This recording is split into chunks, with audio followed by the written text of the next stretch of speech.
Amanda Werner has that special spark, and when she first started teaching at Adams School with me, I knew she was going to make me a better teacher. She absolutely cares so much about her students and has such a wonderful inner passion about her that just warms everyone's heart and makes them want to be in her classroom and to learn from her. She really does a fantastic job of differentiating the curriculum to meet all students' needs and to think outside of the box. And just to see her plan some of these lessons is motivating for others.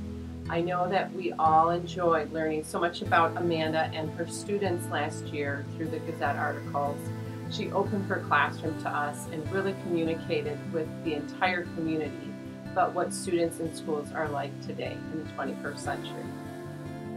Many of you know that in addition to opening her classroom up to her students last year, Amanda Werner also opened her classroom up to the entire community of Janesville through a series of articles in the Janesville Gazette.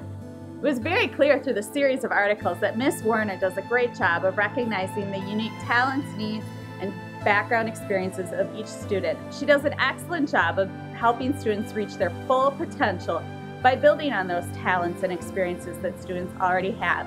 When you walk into Miss Werner's classroom, you definitely walk into a learning community where learners are supporting each other and celebrating each other's successes. Miss Werner is always a learner herself, wondering what she can do and researching ways to improve her instruction and help support her students better.